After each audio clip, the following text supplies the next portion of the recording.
সবার প্রিয় ফুল রঙ্গন ফুল। আশা করি আপনাদেরও পছন্দ। তো দেখুন, আমার কিন্তু খুব প্রিয় আর সারা বছরে কিন্তু প্রচুর ফুল হয়।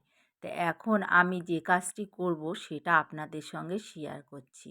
তো দেখুন, প্রচুর শিকড় বৃদ্ধি হয়েছে আর আপনারা কি করে বুঝবেন অবশ্যই দেখাবো সেটাও এই ভিডিওতে।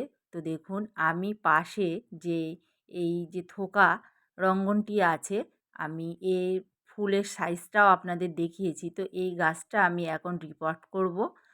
আর দেখুন কতটা শিকড় বৃদ্ধি হয়েছে, যে একেবারে কিন্তু খুব সুন্দর একটা টবের নিচের যে শেপ থাকে তার আকারটা কিন্তু ধারণ করেছে। তো দেখুন, আমি বস্তা দিয়ে রেখেছিলাম আর বস্তাটা আমি বার করে নিয়েছি। তারপরে এই গাছের গোড়ার থেকে আমি কিন্তু খুব সুন্দরভাবে কিছুটা মাটি সরিয়ে নেব। তো দেখুন, আমি মাটিগুলো কিন্তু ভালোভাবে সরিয়ে নিচ্ছি। আর আপনারা শেষ পর্যন্ত দেখতে থাকুন। ভিডিওটি ভালো লাগলে লাইক, কমেন্ট ও শেয়ার করবেন। আর আমার চ্যানেলে নতুন নতুন ভিডিও দেখার জন্য চ্যানেলটিকে অবশ্যই সাবস্ক্রাইব করে রাখবেন। তো দেখুন, এই যে শেকড়গুলো আছে আমি কিন্তু সব কেটে দেব। তো আপনারা এরকম একটা ধারালো অস্ত্র নিয়ে অবশ্যই শিকড়গুলো ভালোভাবে কেটে দেবেন, ভয় করবেন না যে গাছ মারা যাবে। আর এই রিপোর্ট করার পরে আমার গাছের কীরকম অবস্থা আছে অবশ্যই এর আপডেট আমি আপনাদের সঙ্গে শেয়ার করব। তো দেখুন, আমি এই যে মাটিগুলো আছে, আমি এই মাটিগুলোই কিন্তু এই গাছের জন্য ব্যবহার করব।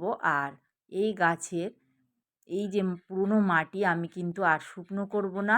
এই মাটিতে খাবার দিয়ে আমি একটা উপযুক্ত গাছের জন্য মিডিয়া তৈরি করব। তো দেখুন, প্রথমে আমি নিয়েছি ট্রাইকোডার্মা ভিনিডি, আর তারপরে আমি নিচ্ছি ভার্মিকম্পোস্ট, আর নেব পাতা পচা সার।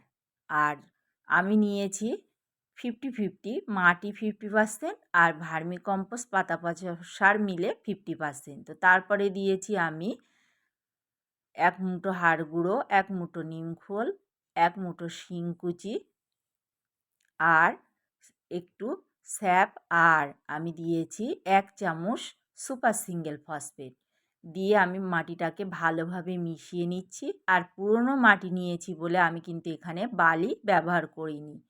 আর এই পুরনো মাটিকে কিভাবে নতুন মাটি করে তুলবেন, তো আপনারা এইভাবেই করবেন। তার আগের দিন কিন্তু গাছে পানি দেবেন না। আর এরপরে দেখুন, আমি টব নিয়েছি এখানে 8 ইঞ্চির একটা টব। তো আমি নিচেই খুব সুন্দরভাবে একটা ড্রেনেজ সিস্টেম করে নেব। তো আমি প্রথমে খোলামকুচিগুলো দিয়ে তারপরে আমি কিন্তু অল্প করে বালির একটা লেয়ার দিয়ে দিচ্ছি। তো এইভাবে দেবেন। আর তারপরে আমরা নিচেই মাটি দিয়ে দেব। আর এই যে পুরনো মাটিটা আমি নিয়েছি, যত ছোট ছোট শিকড় ছিল সবগুলো কিন্তু আমি হাত দিয়ে ভালোভাবে কিন্তু পরিষ্কার করে নিয়েছি। আপনার চালন দিয়ে চেলেও নিতে পারেন। তো তারপরে গাছটিকে আমি মাঝ বরাবর বসিয়ে দিচ্ছি, দিয়ে এবারে চারিপাশ দিয়ে আমরা কিন্তু খাবারটি দিয়ে দেব। আর আমি এই প্রতিটা গাছে কিন্তু আমি পাতা পচা সার ব্যবহার করি। আর রঙ্গন গাছ কিন্তু পাতা পচা সার প্রচুর পছন্দ করে। তো দেখুন, আমি এইভাবে গাছের চারিদিকে মাটি দিয়ে আমি কিন্তু হাত দিয়ে ভালোভাবে চেপে দিয়ে দিচ্ছি। এভাবে চেপে দেবেন যেন ফাঁকা না থাকে।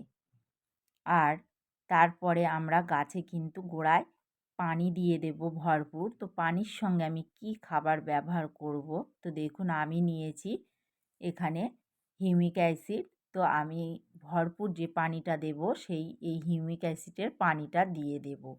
আর এইভাবে আপনারা এরপরে আর একবার দেবেন 1 সপ্তাহ পরে শেকড় ছাড়া ঔষধ।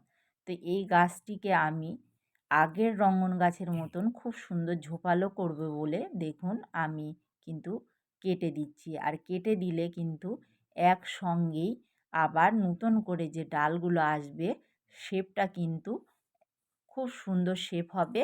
আর এইভাবেই রঙ্গন গাছের ডাল কাটিং করলে আপনাদের রঙ্গন গাছগুলোও কিন্তু খুব সুন্দর ঝোপালো হবে। তো ঝোপালো করতে গেলে অবশ্যই এই টিপসটি ফলো করবেন, আর তারপরে কিন্তু ফাঙ্গিসাইড লাগিয়ে দেবেন।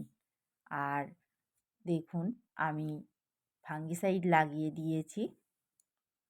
তো অবশ্যই বন্ধুরা আপনারাও আপনাদের ছাদ বাগানে রঙ্গন গাছ লাগান।